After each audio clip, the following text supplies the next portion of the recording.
Mesdames, Messieurs, bonjour. Très heureux de vous retrouver pour cette dernière émission Dynamique Écophyto, source de progrès, organisée par la Chambre régionale d'agriculture du Grand Est, la DREAL Grand Est et la DRAF Grand Est, pour décrypter l'évolution de l'usage des produits phytosanitaires à l'échelle de la région.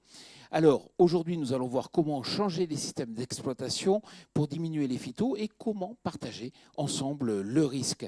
Alors, vous savez que vous pouvez poser toutes vos questions à l'adresse mail suivante ecophytocrage@gmail.com. Alors, on va tout d'abord parler de résilience et pour cela, je suis en compagnie de Véronique Lodino. Bonjour. Bonjour. Alors Véronique, vous êtes ingénieure territoriale de la Chambre d'agriculture des Vosges, animatrice aussi du réseau Défi. À vos côtés, Christian Schott, bonjour. Bonjour. Bonjour Christian. Vous êtes agriculteur dans le Bas-Rhin, élu à la Chambre d'agriculture d'Alsace et aussi élu à la Chambre régionale d'agriculture du Grand Est. C'est ça. C'est bien ça. Alors, on le sait, les phytos, c'est une forme d'assurance, mais diminuer les phytos, quelque part, c'est aussi peut-être une façon de gagner en résilience. C'est une question que nous avons posée à Christian Huyghe. Il est directeur scientifique agriculture de l'INRAE Images.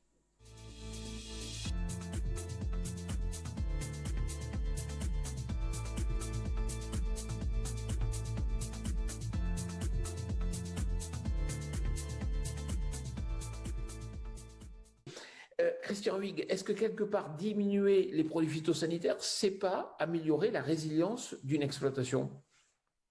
Alors, diminuer les produits phytosanitaires, en fait, c'est un levier, mais ce n'est pas une finalité. La finalité, c'est d'assurer la protection des cultures et donc de faire en sorte qu'en assurant la protection des cultures, on puisse assurer la qualité des produits, assurer la production.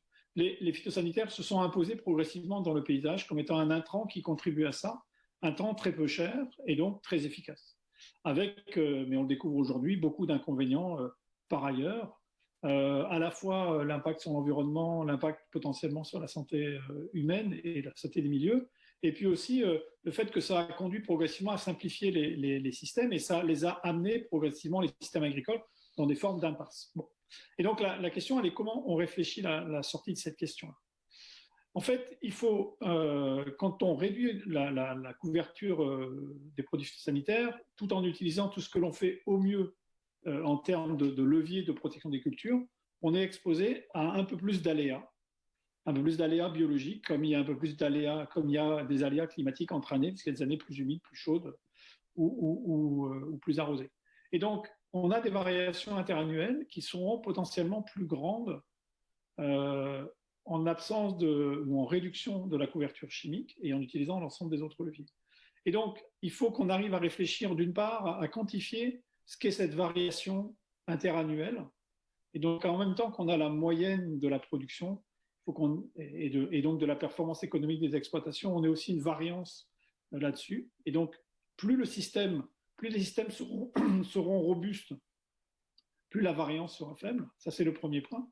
Si on a des variations extrêmement fortes, parce que on a une évolution réglementaire, par exemple la sortie des néonicotinoïdes, mais aussi une arrivée de pathogènes extérieurs, on peut avoir des variations encore plus grandes et auquel cas on aura une déformation profonde du système, ce qui va faire appel à un besoin de résilience des exploitations pour qu'elles retrouvent un état d'équilibre. Et donc la réflexion qu'on doit avoir dans toute la logique de protection des cultures, tout ce que le plan Ecophyto porte, c'est de disposer et donc de continuer par la recherche à créer des leviers de protection des cultures les plus efficaces possibles. Ça, c'est le premier point. Et le deuxième point, c'est de réfléchir à quelles sont les possibilités d'évolution de l'ensemble des systèmes de culture. Donc, éventuellement, dans des exploitations agricoles, dans des territoires agricoles, de produire autre chose et donc d'avoir un panel, une diversité des productions qui est plus grande. En appliquant un vieil adage, on ne met pas tous ses œufs dans le même panier, ce qui suppose deux éléments. Le premier, ça suppose que l'aval des exploitations agricoles soit en mesure d'utiliser ces produits-là et de créer de la valeur ajoutée, parce que sinon ça ne sert à rien. Et le deuxième point, ça suppose qu'en bout de chaîne, ça réponde à une attente des consommateurs. Et donc on peut réfléchir à cette question de l'évolution des systèmes de production et de la protection des cultures de deux façons. C'est comment ça se fait en venant des agriculteurs, quelle est la capacité qu'ils ont à bouger, mais aussi comment on répond à la demande des consommateurs d'aujourd'hui, un peu des consommateurs et citoyens, mais aussi les besoins et les attentes des consommateurs de demain. On a une évolution des régimes alimentaires qui est déjà dans le pipeline en France, avec un petit peu moins de produits animaux, plus de production végétale, des transitions alimentaires assez marquées. Et bien, comment cette transition qui est enclenchée, elle répond aussi aux besoins de diversification dans les exploitations agricoles. Et ça, il faut avoir cette réflexion-là, à la fois de façon globale, mais aussi de façon territorialisée. C'est évident qu'on ne produit pas la même chose en Alsace qu'en Lorraine ou qu'en Bourgogne. Et donc, comment on arrive à réfléchir ces transitions-là avec les acteurs, mais dans les territoires, en prenant en compte les spécificités de l'ensemble des territoires, et aussi en utilisant les possibilités qu'on a aujourd'hui, en discutant avec les acteurs dans les territoires, d'imaginer, de co-créer, de faire de la co-conception, des systèmes de production localisés, et avec ce que les dynamiques de circuits courts, les dynamiques locales permettent d'imaginer, et là aussi permettent d'engendrer comme rémunération, comme modèle économique pour les exploitations agricoles.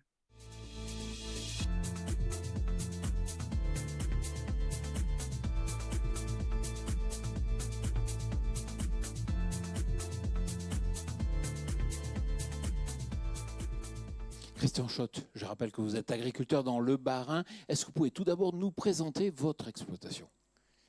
Oui, alors nous exploitons avec mon épouse environ 180 hectares de polyculture. J'insiste sur le terme polyculture, en GAEC, voilà, tout simplement. Alors vous êtes intéressé à la réduction des phytos, pas récemment, c'était en 1990 ou dans les années 90. Racontez-nous. C'est tout simplement suite à la réforme qui s'est mise en place, la réforme de la politique agricole commune qui s'est mise en place à partir de 91 et qui nous a annoncé, comme toutes les réformes, malheureusement des baisses de revenus. Et donc il fallait trouver des leviers pour rattraper cette baisse de revenus. Et un des leviers, c'était la réduction des intrants et notamment des produits phytosanitaires. Et donc c'était une démarche purement économique à l'époque. Oui, c'est purement économique. Vous avez dit il faut faire quelque chose et à partir de ce moment-là, réduire les phytos, c'est un levier. Voilà, c'est ça. Et quand vous avez rejoint le groupe Défi, c'était en quelle année ? Le groupe Défi, l'année précise, moi je ne suis pas trop année, mais ça fait à peu près 7-8 ans. C'est qu'à la première mouture d'Ecofito, j'ai tout de suite démarré dans le groupe Défi à ce moment-là. Et qu'est-ce que ça vous a apporté ?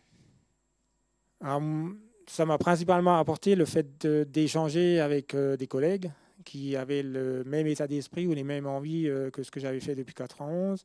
Et la deuxième chose, c'est un accompagnement quand même avec un conseiller qui a un côté rassurant dans ces démarches qu'on met en place. Et vous avez réduit le poste phyto ? Oui, j'ai réduit le poste phyto. Donc, mon résultat à moi, en termes de volume, c'est 33% de réduction. Et ça me rapporte à peu près entre 30 et 50 euros par hectare de gain quand même de charge. Et pour cela, vous avez pris des risques ou pas ?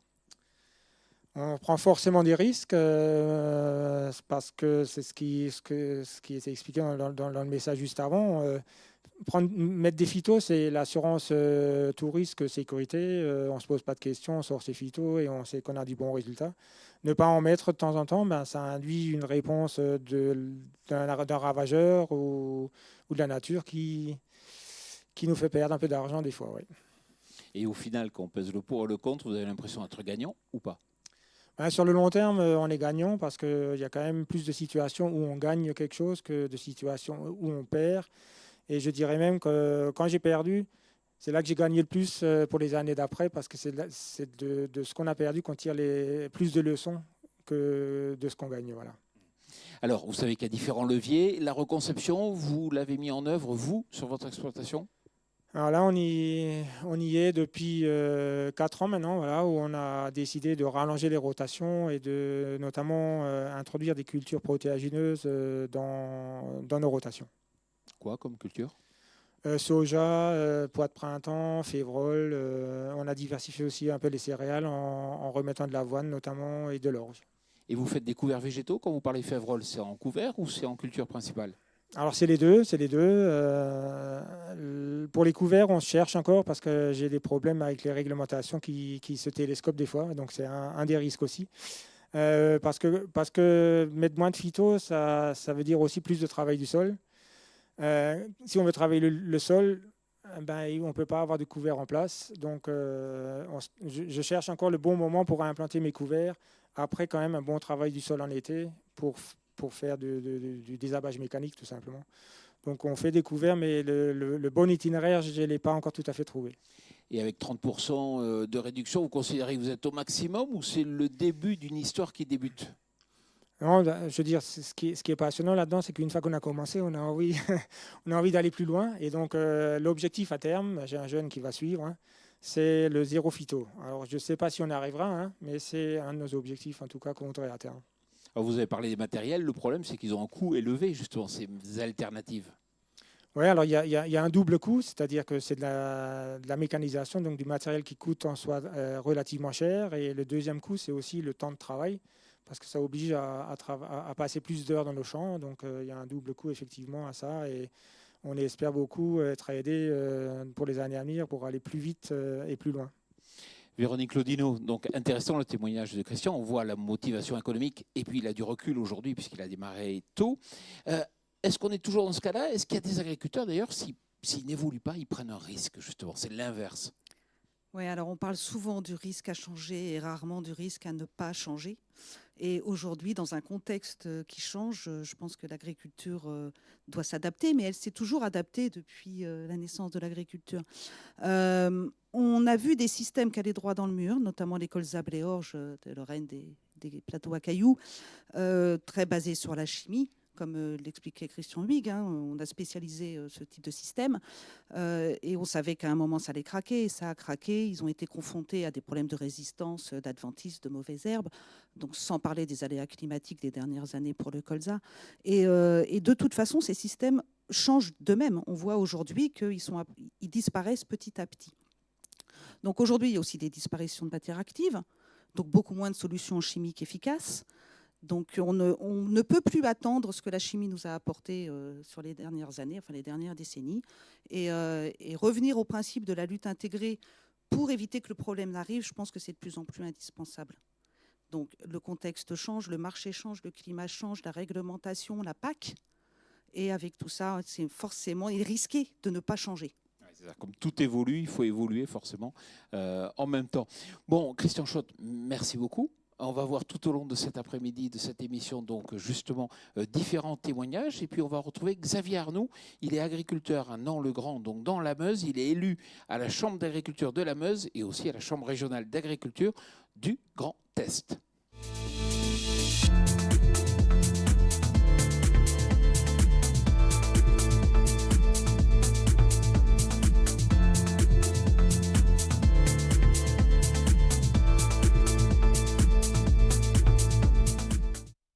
Arnaud, Nant-le-Grand, c'est au sud de la Meuse, c'est bien ça?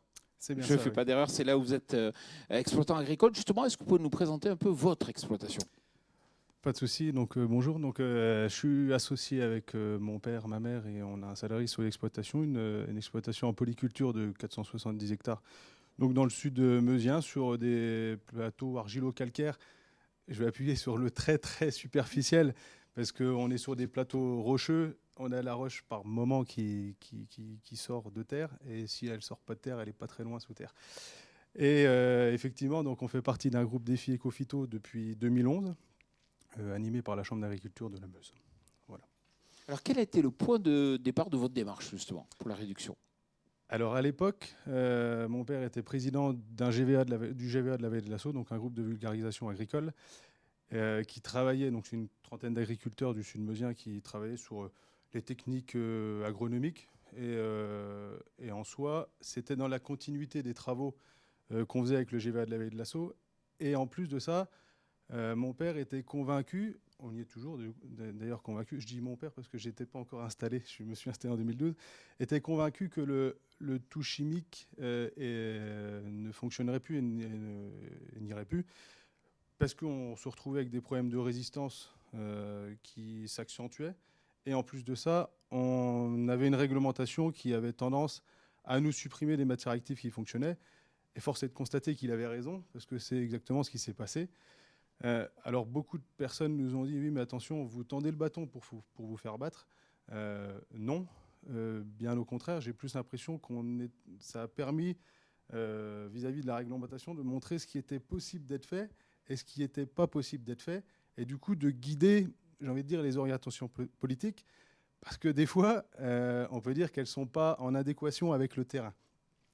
Et en plus de ça, vous pourrez demander à tout agriculteur, quand on va visiter une plateforme d'essai, il trouvera toujours quelque chose à dire en disant ah, mais c'est pas les mêmes terres que chez moi. C'est une bonne raison de ne pas le faire. Exactement. Donc du coup, on avait laissé chez nous et c'est encore une bonne autre raison.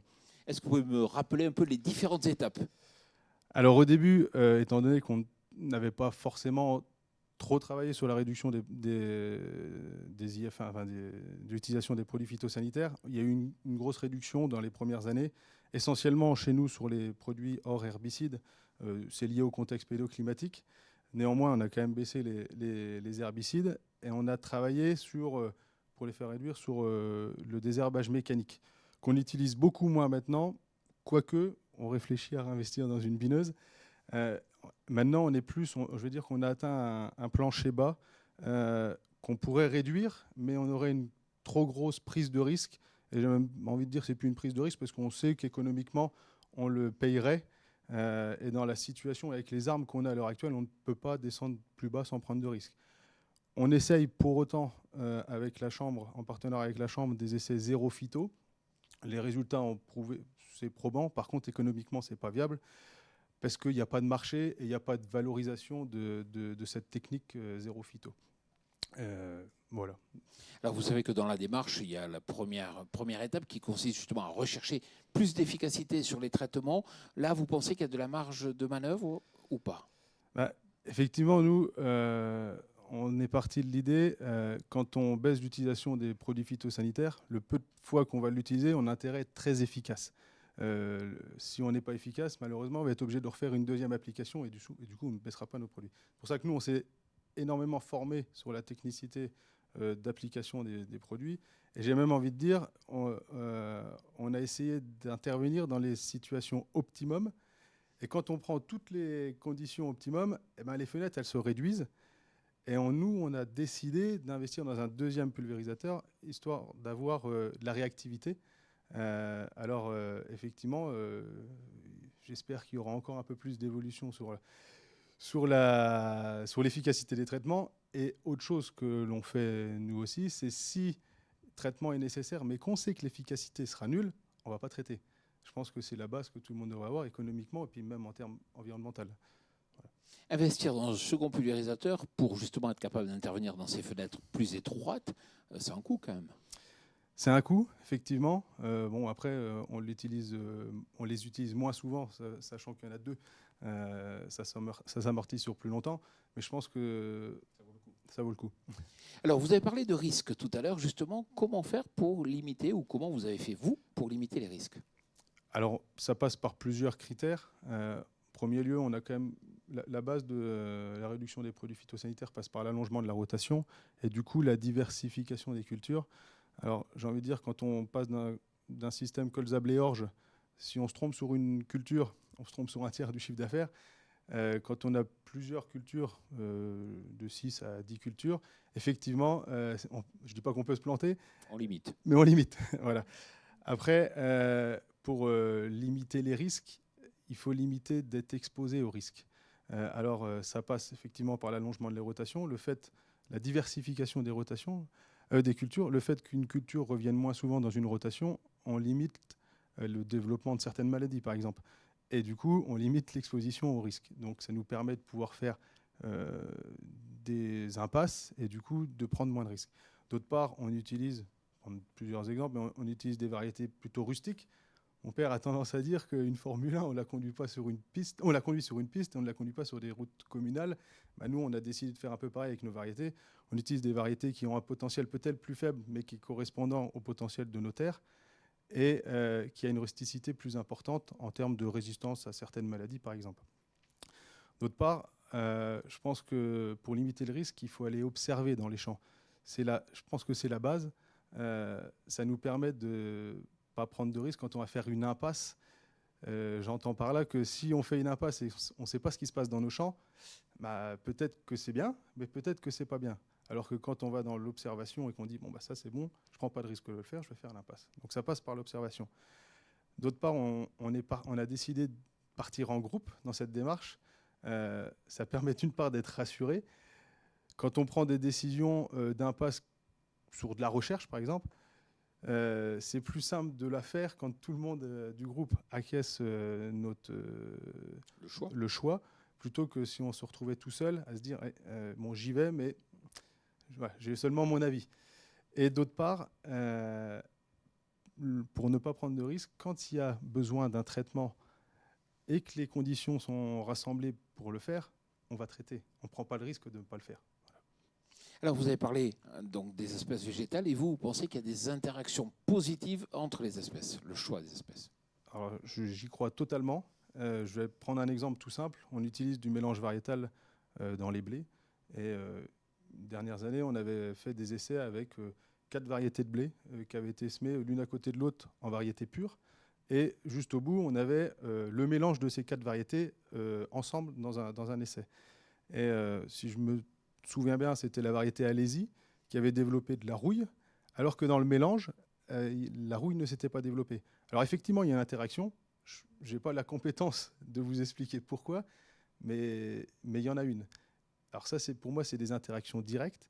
Et je pense qu'il y a aussi il y a des interactions qui sont, pour moi, dites indirectes, des plantes qui peuvent rendre service à d'autres plantes.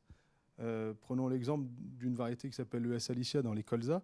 C'est une variété qui a une précocité à floraison plus importante, qui fleurit plusieurs jours avant les variétés de colza qu'on connaît tous qui sont productives. Et le colza, au moment de la floraison, est attaqué par des méligettes qui viennent se loger et détériorer les boutons floraux. Et le fait qu'il y ait 5% de cette fameuse variété ES alicia qui fleurissent à l'avance, les méligettes viennent se elles préfèrent nicher, en fait voilà. en premier. Elles viennent là-dessus et elles laissent en soi les autres variétés plus ou moins se fleurir tranquillement sans attaque de méligettes. Alors, Xavier, on en parle tout le temps du réchauffement climatique et vous vous dites, pour nous, agriculteurs, on a de vrais défis justement à relever. On a un vrai défi à relever et ça nous amène d'autres problématiques. En soi, les problématiques qu'on avait il y a 10 ans, qu'on a travaillé pour la réduction des produits phytosanitaires, alors elle n'est pas totalement changée à l'heure actuelle, mais il y a de l'évolution. Pour exemple, encore une fois, des colzas, on a des attaques dernièrement de grosses altises qu'on ne connaissait pas du tout. Moi, je n'en avais jamais d'ailleurs entendu parler il y a une dizaine d'années chez nous. Eh ben, on a un travail, il va falloir qu'on retrouve des alternatives à ces nouvelles problématiques. C'est pas simple, ça demande du temps, et donc le climat évolue perpétuellement. C'est-à-dire qu'il faut qu'on travaille au fur et à mesure du temps sur toutes les problématiques et que c'est pas acquis, tout ce qui est fait n'est pas acquis, si on veut. Alors, ce qui est intéressant de voir, c'est comment on est parti à la rencontre d'Étienne Cousin. Donc, il est du CETA de Romilly et il va nous expliquer comment, justement, dans le cadre du CETA, se fait l'accompagnement donc à la baisse des produits phyto. Images.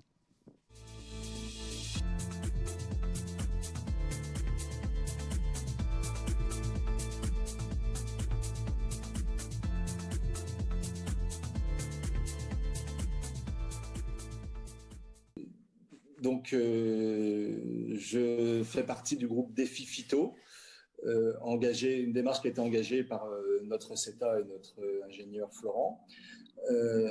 Ce groupe Défi Phyto nous a permis de financer un demi-salaire d'ingénieur, ce qui également nous a permis de remotiver, entre guillemets, les troupes au sein du CETA, de redonner une nouvelle motivation, nouveau challenge, d'arriver à produire en mettant moins de produits de santé des plantes dans nos parcelles. Donc tout ça, ça passe par l'observation, ça passe par la communication entre nous. Quand il y a quelqu'un qui voit quelque chose sur ses parcelles, on a un groupe WhatsApp très dynamique. Et la première chose que je fais, c'est prendre la photo, puis je l'envoie aux copains. Puis les copains me disent « Ah bah tiens, moi aussi. » Puis des fois, d'autres qui disent « Ah bah moi, dans mon secteur, il n'y a que dalle, on n'a strictement rien vu. » Et ça crée vraiment une émulsion au sein du groupe. Tous les ans, on fait les comptes. Donc, on se met autour de la table et on diffuse nos résultats. Donc, les rendements sont transparents, les fiches parcellaires sont remplies et en ligne avec le CETA. Le CETA fait la synthèse de tout ça, nous fait un classement comme à l'école quand on était gamin. Et puis, on se rend compte également que le premier n'est pas forcément celui qui en a mis le plus. La marge brute n'est pas toujours liée forcément aux quantités investies à l'hectare. Simplement, investir au bon moment, mettre le traitement au bon moment. Tout ça, c'est lié à nos observations, aux observations de nos ingénieurs, aux OAD qu'on utilise, et également à un petit peu notre ressenti d'agriculteur et notre flair en fonction de la climatologie, quoi.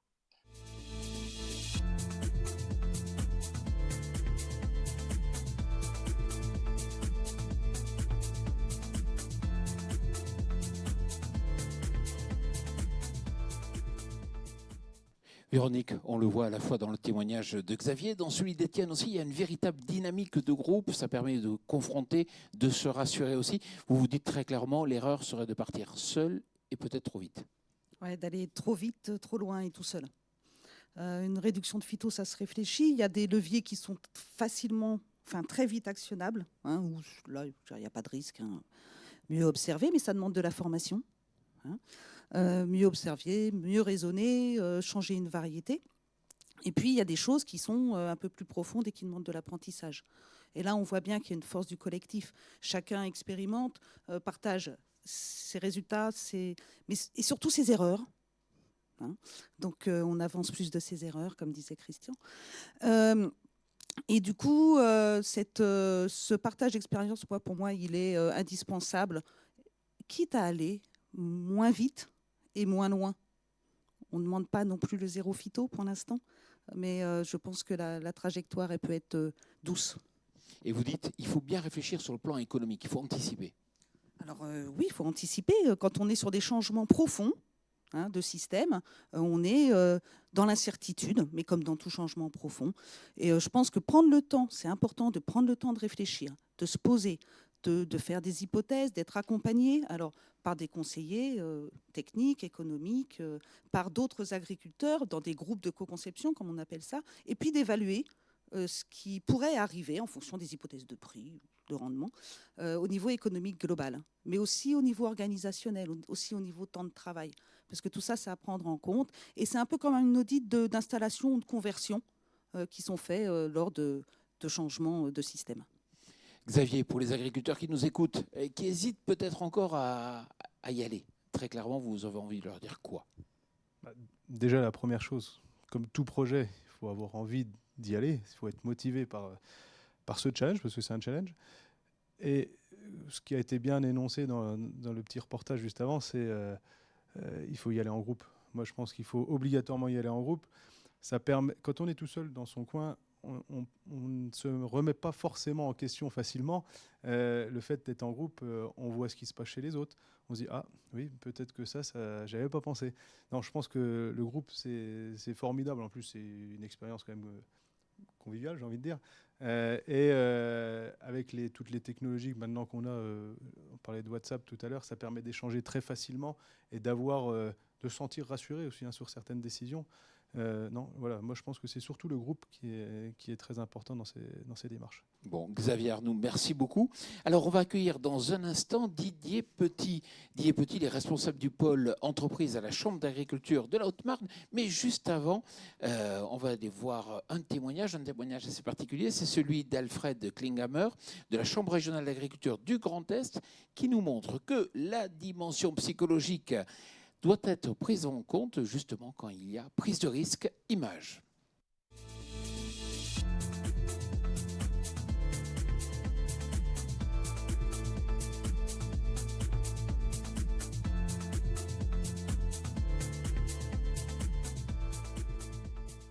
Alfred, est-ce que vous pouvez me raconter un peu l'anecdote? Oui, en fait, c'est quelque chose qui est arrivé à un collègue, un conseiller de la Chambre d'agriculture, qui, il y a quelques années, ça concernait un producteur de houblon, mais enfin bon, ça aurait pu être un viticulteur, un arboriculteur ou n'importe quel agriculteur. En fait, cette année-là, le risque climatique était très faible et donc il a conseillé à cet agriculteur de ne pas faire 1 ou 2 traitements fongicides et aussi un traitement acéricide, si je me souviens bien. Donc l'agriculteur, il a écouté son conseiller. Et en fait, le problème, c'est que le collègue n'avait pas de retour. Donc, en fait, s'il y a un problème, c'est que ça se passe mal, en général, le conseiller a très rapidement dans le retour. Et en fait, donc, il a rencontré cet agriculteur, je crois, l'hiver suivant. Donc, il l'a questionné en disant, tu étais bien content de mon conseil? Oui. Tu as économisé de l'argent? Oui. Et le rendement, il était correct? Oui, j'étais très content de l'ensemble de ton conseil. Et donc, tu vas recommencer comme ça l'année prochaine. L'agriculteur lui répond non. Pourquoi? Je n'ai pas dormi pendant 3 semaines.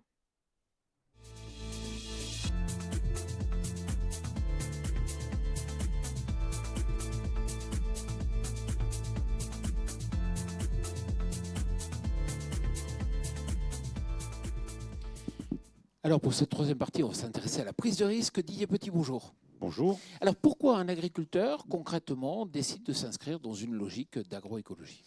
Alors c'est assez variable. Bon, il y a des choses qui ont été dites par les intervenants précédents. Nous, on a été les interroger dans des groupes, donc dans le groupe Défi 1052 que Véronique connaît. Et puis on a aussi fait la même démarche en interrogeant des agriculteurs qui étaient en agriculture de conservation, parce qu'en fait, quelque part, ça s'inscrit aussi dans ces démarches agroécologiques. Et en fait, ce qu'on s'est rendu compte clairement, c'est que la plupart étaient aussi, au-delà de l'aspect économique, au-delà de l'aspect environnement et autres, en quête de reprendre de l'autonomie dans leur fonctionnement d'exploitation. Ils voulaient se réapproprier leur sol, se réapproprier leurs exploitations, voire même, quelque part, être autonomes dans leur fonction d'entrepreneur, quoi. Ça me paraît très important parce que, du coup, ça n'élimine pas le conseil, loin s'en faut, hein, ça n'élimine pas effectivement tout l'environnement agricole, mais ça le remet complètement en perspective dans une dynamique complètement différente, quoi. Après, si on revient sur des choses plus concrètes, si on prend les gens de l'agriculture de conservation, leur clé d'entrée, c'est le sol, hein, c'est la biodiversité, c'est la question du SMIC direct. Puis après, intervient forcément des dimensions économiques comme le travail du sol, la réduction des charges de mécanisation, même si ça prend du temps, etc. Sur l'entrée défi, on était plus effectivement sur des gens qui avaient aussi envie d'être mieux reconnus dans leur métier d'agriculteur par rapport à leur dimension environnementale et leur impact. Et là, pour eux, il leur a fallu oser. Il leur a fallu aussi accepter le changement. Et donc là, c'était une clé aussi de leur motivation, c'est-à-dire de se challenger, ça a été dit tout à l'heure. Alors ça, c'est les motivations. Et si on regarde du côté maintenant des craintes, ça serait lesquelles? Alors, les craintes, ça peut être variable. Bon, il y a la dimension économique. C'est sûr qu'aujourd'hui, moi, dans ma jeunesse de conseiller, on parlait du traitement d'assurance, hein. Véronique sourit, et ça, c'est très important. Mais effectivement, la crainte économique, elle est là. Il y a la crainte du qu'en dira-t-on, en tout cas pour les pionniers, hein, c'est-à-dire on ne fait pas comme les autres, on se singularise. Et du coup, ça génère forcément du stress parce que l'isolement n'est jamais bon dans ce type de situation. Donc voilà, il y a des craintes effectivement économiques et puis il y a forcément des craintes personnelles, plus personnelles. Alors, il y a des motivations, il y a des craintes. Est-ce qu'il existe une méthode qui permet justement de se lancer, de partir? Alors, je ne parlerai pas de méthode, mais plutôt de démarche. Je crois qu'il faut qu'on s'inscrive bien dans un agriculteur qui fait une démarche, c'est-à-dire que forcément, c'est un cheminement qui peut des fois trouver un déclencheur tout simple, hein. Il y a des fois des choses comme ça qui émergent dans la tête des gens, on ne sait pas pourquoi. Et du coup, la démarche, elle vise déjà à bien se connaître, à bien connaître son entreprise. Ça a été évoqué, mais la question économique est centrale, c'est-à-dire que si on va prendre des risques et qu'on va sur des terrains qu'on ne connaît pas bien, il ne faut pas s'aventurer si on n'a pas pris quelques précautions au plan économique, calculer ses coûts de production, connaître son exploitation. Il y a aussi connaître son sol, sa situation vis-à-vis des adventices. Enfin, il y a un certain nombre de choses à anticiper au départ, quoi. Et donc, c'est vraiment une démarche. Voilà, hein. En tant que méthode, ce sera très variable d'un agriculteur à l'autre. Et ça a été dit, on est presque dans une démarche d'audit ou de diagnostic d'entreprise, quoi. Didier, vous rencontrez beaucoup d'agriculteurs dans votre métier. Est-ce qu'on est capable aujourd'hui de faire un profil type justement de ces agriculteurs qui franchissent le pas? Alors là encore, c'est assez variable. Souvent, ça sera quand même, pour ceux qui ont commencé, des gens qui ont quand même une certaine capacité de prospective et de se projeter. C'est-à-dire qu'effectivement, comme il faut du temps, comme il faut prendre des risques, il faut réfléchir, il faut aussi essayer d'imaginer l'avenir, donc c'est-à-dire pouvoir se projeter. Ça, c'est très important. Et après, en termes d'orientation technico-économique, on peut rencontrer toutes sortes d'agriculteurs. Il n'y a pas véritablement de profil type. Mais par contre, effectivement, pour ceux qui ont démarré et ceux qui y vont, eh bien, il faut s'être posé un peu en termes de réflexion et être capable d'imaginer son projet. Et ça va dans le sens de ce que je disais tout à l'heure, l'autonomie, quoi. L'autonomie du chef d'entreprise qui décide de sa trajectoire, qui décide de sa stratégie, quoi. Pour être maître de son destin, il faut en avoir les moyens économiques. Est-ce qu'aujourd'hui, tous les agriculteurs ont encore les moyens de pouvoir changer de cap ? Alors là, on rentre dans une époque qui est compliquée parce qu'effectivement, c'est plus facile d'envisager un changement quand ça va bien. Et ça a été dit tout à l'heure par M. Arnoux, barrois superficiel. Moi, je connais très très bien le barrois superficiel. Aujourd'hui, on est à 0 de résultats depuis quelques années. C'est sûr que si on n'a pas préservé ses arrières, c'est plus compliqué. Et dans le même temps, ça peut aussi générer des opportunités. C'est-à-dire que parfois, être en difficulté ou se dire j'ai plus de marge de manœuvre, ben, ça peut être aussi le facteur déclenchant qui va faire qu'on dit ben, là, ce coup-ci, il faut qu'on bouge, il faut qu'on fasse quelque chose, quoi. Donc je pense que c'est assez variable, mais c'est surtout ce qui va être le déclencheur, au-delà de la situation initiale, ça va être de se dire dans quoi je peux me projeter. Si quelqu'un a la vision qui peut se projeter dans quelque chose qui lui correspond, qui va lui apporter un plus, même s'il y a des risques et qu'il est accompagné, je pense qu'il le fera. Il le fera, même si des fois sa situation de départ n'est pas forcément très bonne. Alors on le sait, le monde agricole est très structuré. Il y a beaucoup d'acteurs autour de l'agriculteur. Est-ce qu'ils vont tous dans le même sens ? Est-ce qu'ils sont à l'unisson ? Alors, à l'unisson, ce serait difficile de répondre comme ça, mais je pense que déjà, bon, il y a une pression sociétale, une pression réglementaire qui incite à ça, donc c'est important. Dans le même temps, il y a des enjeux macro, il y a des enjeux qui sont au-delà de l'agriculture. Moi, j'ai l'impression quand même que lorsque, et ça a été dit par le directeur de l'INRA, quand il y a une perspective de création de valeur pour l'écosystème, c'est-à-dire en fait pour les COP, pour le consommateur, ça crée un élément favorable parce que nécessairement, il y a une carotte au bout quelque part et on est dans des deals gagnant-gagnant, quoi. Et ça, il faut quand même encore l'avoir en tête. Après, je dirais que globalement, si cette condition-là est respectée, ça va aller assez vite. Après, il y a des situations où quand on est dans des très forts potentiels, ou quand effectivement il y a un risque économique important pour l'entreprise, ça peut être plus compliqué. Et moi, je peux parfaitement comprendre qu'effectivement, quelqu'un puisse encore s'intégrer dans une dimension intensive. Je pense que dans ces conditions-là, il faudra rechercher l'optimisation, il faudra chercher l'intervenir au bon moment, au bon endroit. Et ça, là-dessus, tout le conseil est là pour ça, quoi. Didier, vous avez vu le témoignage d'Alfred Klinghammer au départ. La dimension psychologique, il faut l'intégrer. C'est important ? Ah oui, c'est même essentiel parce que finalement, dans tout ce que je vous ai exposé là, c'est dans la tête de l'agriculteur que ça se passe. Et forcément, quelqu'un qui n'arrive pas à se projeter ou qui est stressé, moi j'ai eu une expérience comparable à celle d'Alfred. C'est un agriculteur qui m'a dit, écoute Didier, tu as raison, mais de toute façon, je n'irai pas parce que je ne dors pas de la nuit. Et donc, effectivement, à partir de là, il faut arriver à trouver les solutions pour dépasser ça. Si on ne peut pas dépasser ça, je pense qu'il ne faut pas engager l'agriculteur parce que on risque de lui faire des erreurs. Donc, il faut trouver d'autres solutions. Et donc, forcément, le groupe, la réassurance, la démonstration, la pédagogie sont des éléments clés. Donc, Véronique, on voit qu'il y a des risques, certes, on voit qu'il y a des craintes, mais quand même, ces risques sont bien moins importants qu'il y a 10 ans. Donc, maintenant, on peut y aller. Il y a surtout moins d'inconnus qu'il y a 10 ans. Quand on a commencé les réseaux défis, on était quand même sur des concepts. Et c'était les mettre en place dans des vrais systèmes, dans des vraies fermes et à grande échelle. Ça, c'était le vrai challenge. Depuis 10 ans, on a quand même collectivement appris énormément, que ce soit dans les fermes défis, que ce soit sur les plateformes d'expé. Et là, il y a eu déjà aussi des témoignages sur les premières émissions de la série. Donc, on a encore beaucoup de choses à apprendre, puisque le contexte change, le climat change, les ravageurs, le marché. Donc nous avons aussi beaucoup de choses à apprendre en tant que conseillers et les agriculteurs aussi. Mais on n'a pas de recette. Évidemment, sinon, ce serait trop simple.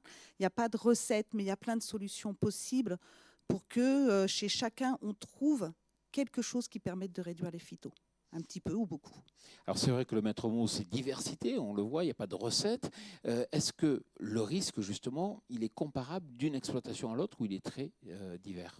Moi, je suis entièrement d'accord avec Didier, c'est surtout une diversité de craintes liée à une diversité d'objectifs de l'exploitation et de personnalité de l'exploitant. Et en fait, c'est en croisant tout ça qu'on peut essayer de surmonter un frein et de trouver la solution adaptée. Et dans les groupes justement des filles, c'est une façon aussi de se rassurer et puis de gérer le risque? Alors, il y a la réassurance. Il y a aussi le fait que dans les groupes des filles, je vois surtout sur les premiers groupes, ils ont été beaucoup moins vite à changer, à réduire les phytos que dans les nouveaux groupes de 2016, donc, puisque déjà on avait appris. Et chacun a sa trajectoire. Il y en a qui commencent petit, sur une coupure de rampe, juste pour voir si on peut se passer d'un régulateur. Ça semble petit, mais une fois que c'est acquis, il va le faire sur l'ensemble de l'exploitation. Et puis il y en a d'autres qui ont fait des changements profonds assez vite parce qu'ils se sentaient capables de le faire. Merci Véronique Lodino, merci Didier Petit de nous avoir fait partager un peu vos expériences. Alors pour finir, je vous propose d'écouter ce mot de conclusion donc de 3 responsables. D'abord de la Chambre d'agriculture donc régionale du Grand Est, de la DREAL Grand Est et de la DRAF Grand Est Images.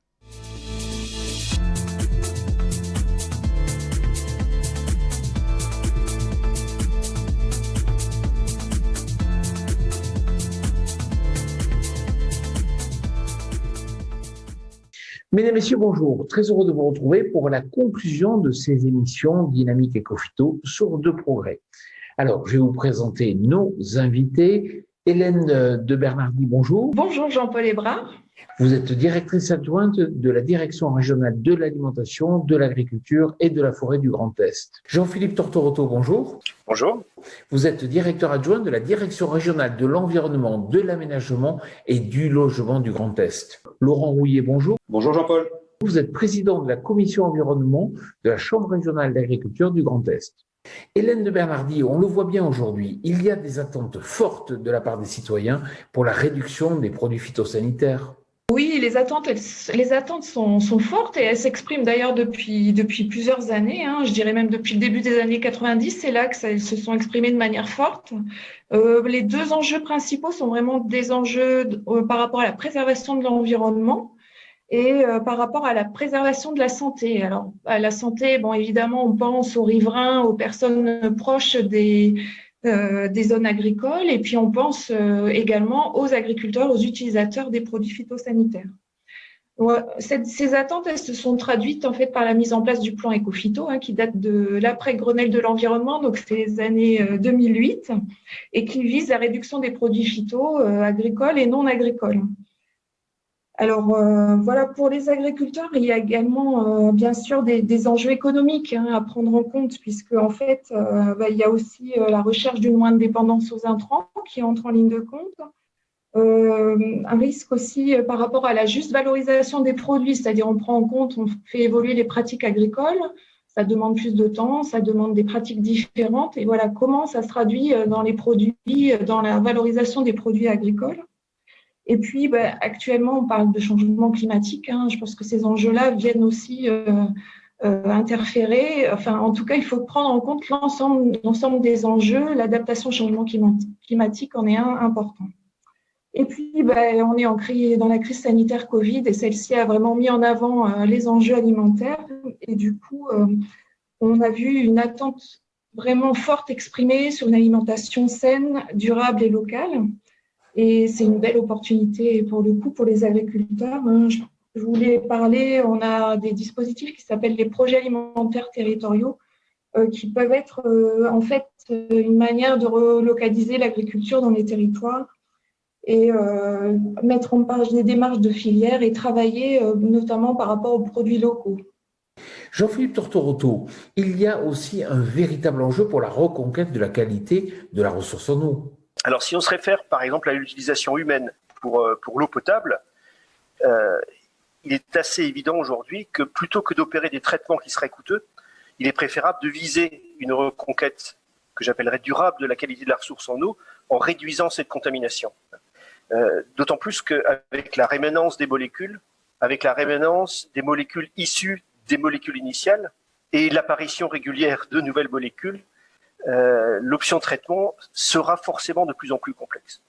Les optimisations, les améliorations qu'on peut apporter peuvent résoudre des problèmes locaux de pollution, mais on est en phase de contaminations qui sont diffuses et assez généralisées, et donc on a besoin de changements à une autre échelle. Il faudrait bien sûr parler aussi des conséquences à long terme sur le fonctionnement des écosystèmes, et ces conséquences sont mal maîtrisées et encore insuffisamment connues.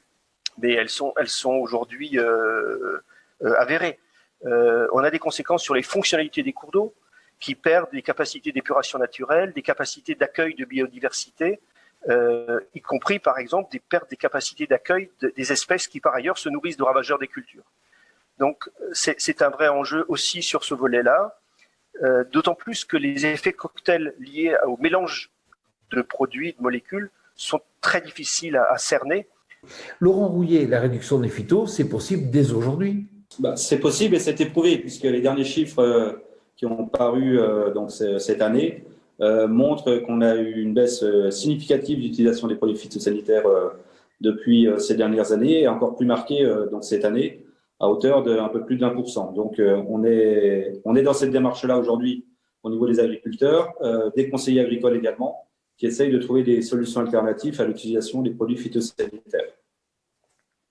Hélène de Bernardi, quels financements sont proposés pour accompagner les agriculteurs dans cette transition?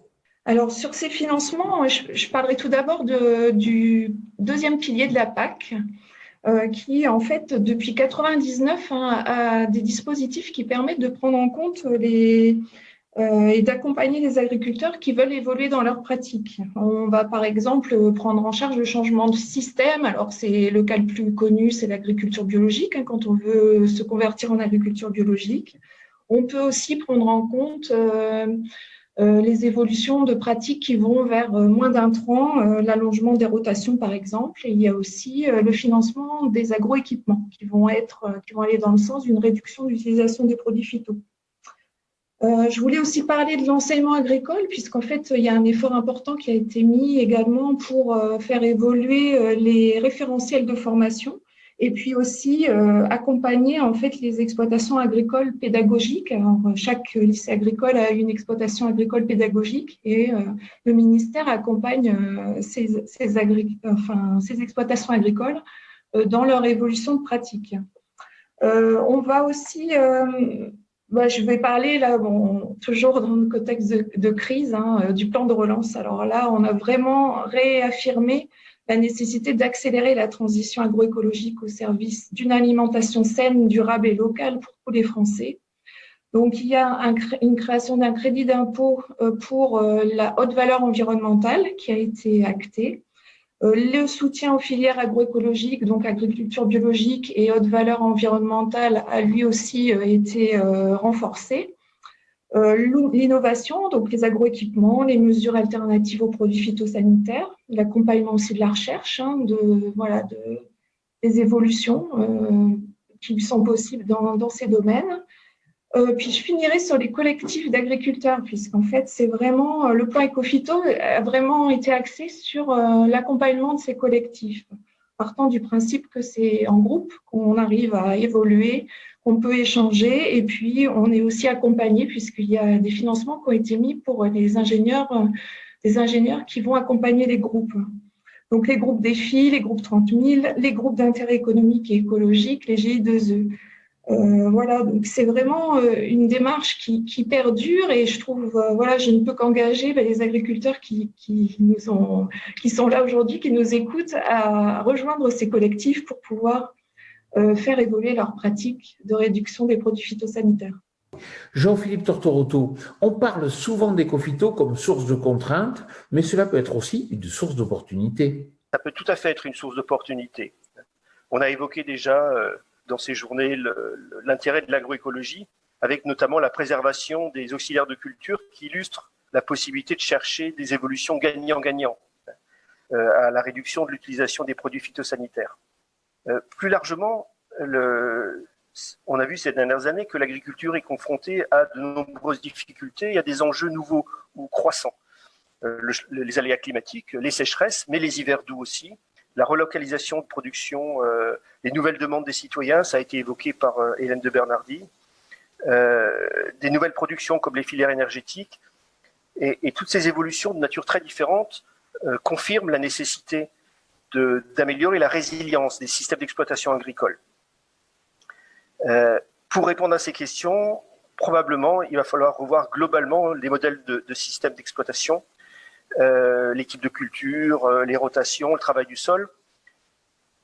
Cette réflexion plus globale est l'occasion, bien sûr, d'intégrer dès l'amont la question de réduction des phytosanitaires et de l'intégrer pleinement dans cette réflexion. Laurent Rouillet, mais réduire ces phytos sur le long terme, cela ne peut être durable que si c'est économiquement rentable. La production agricole et l'évolution de cette production-là devient un vrai sujet de société. C'est-à-dire qu'on ne peut pas, d'un côté, demander et avoir des contraintes au niveau de la production agricole que l'on peut complètement comprendre par rapport à l'utilisation de ces produits phytosanitaires que l'on retrouve potentiellement dans l'eau, dans l'air et aussi en tant qu'utilisateur, et que la société ne se l'approprie pas. C'est-à-dire que nos produits, avec cette évolution de pratique, ont une valeur qui est différente de la valeur qu'elle aurait pu avoir avant, puisque dans certaines circonstances, ça fait un surcoût à la production qui doit être impacté au produit final. Et c'est pour ça que je dis que c'est un vrai enjeu de société, mais c'est un projet aussi de cette même société. Hélène de Bernardi, Jean-Philippe Tortorotto, Laurent Rouillet, merci beaucoup et puis surtout merci à vous d'avoir suivi ces émissions en notre compagnie.